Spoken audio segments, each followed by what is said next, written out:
कभी ख्वाब की रफ्तार नापी है?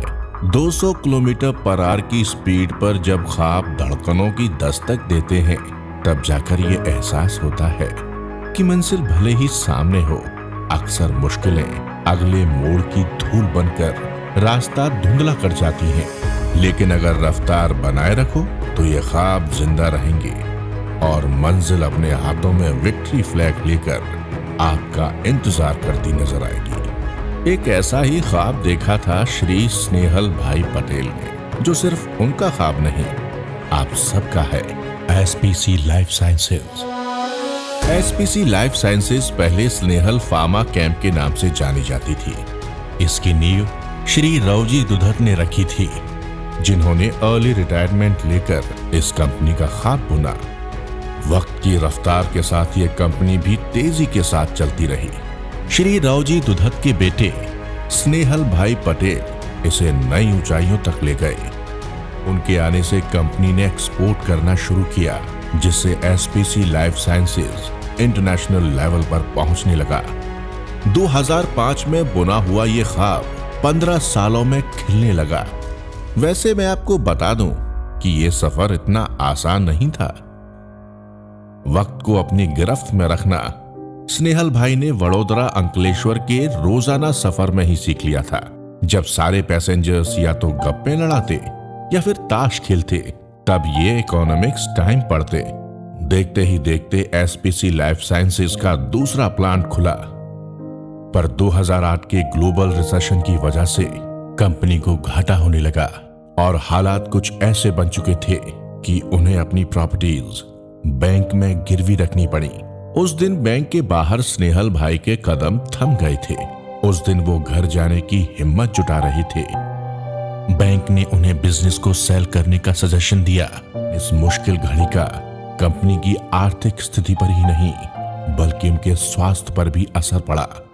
उनका स्ट्रेस की वजह से हेल्थ में प्रॉब्लम आना शुरू हो गया। सब उनके हेल्थ के रिपोर्ट्स हायर लेवल पे जाने लगे। हेल्थ के लिए डॉक्टर ने बोला कि तुम कोई एक्सरसाइज कर लो, कुछ करो कि आपका बॉडी फिट रहे। तो वो टाइम पे सीखा नहीं आता था, इतनी एज पे उन्होंने सीखा। और हम बोलते थे कि नहीं आप छोड़ दो, थोड़ा कम कर देते, हम दूसरा नया बिजनेस करते हैं कि ये फार्मा में ये सब प्रॉब्लम होता है। तो बोलते हैं कि ये कोई सोल्यूशन नहीं है कि आप बंद कर दो, इसमें जितने एम्प्लॉयज़ काम करते हैं वो भी मेरी फैमिली है, तो उनका कौन सोचेगा। मुझे इसमें से बाहर निकालना है, कंपनी को आगे लेके जाना है। Whenever you face a problem or any person faces a problem, two things are very important, that you have to do your best in whatever ways you can. But doing your best does not mean that just thinking that I'm doing my best. You should be able to add something to the cause or to the problem. Second is to keep experimenting with more and more alternates, or you should have some plan B, plan C like that. And obviously then if not you will succeed 100%, you will be at least at an acceptable level. Snehal भाई ने company को turn around करने का ठान लिया। आने वाले 2 सालों तक स्नेहल भाई दिन रात ऑफिस में और शॉप फ्लोर पर कड़ी मेहनत करते रहे।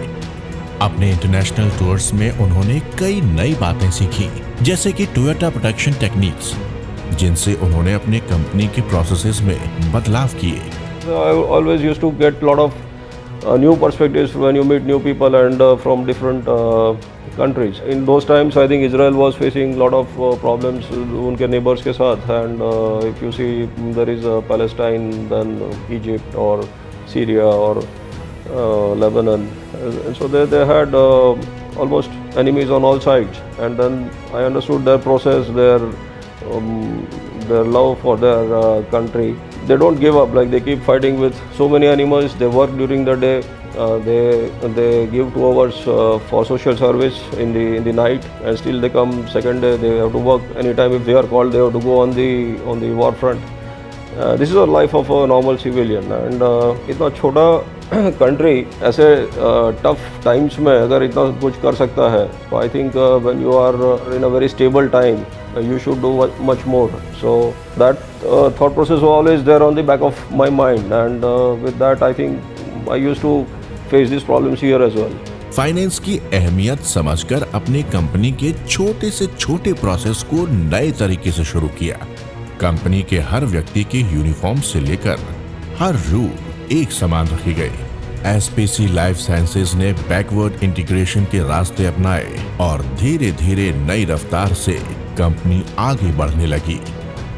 In my career, I didn't have any godfather to help me during these times. I learned that nobody is going to pull you out in such times. उस टाइम पे आपको खुद ही आगे जाना होता है, and this is what I think is the best learning. Car railing से उन्होंने सीखा कि बिजनेस भी कार रैलिंग की तरह है। कंप्लीट कंसंट्रेशन के साथ आगे बढ़ना होता है ताकि हम जीत हार के परे अपने उस ख्वाब तक पहुंचे जो अब सिर्फ किसी अकेले का नहीं है।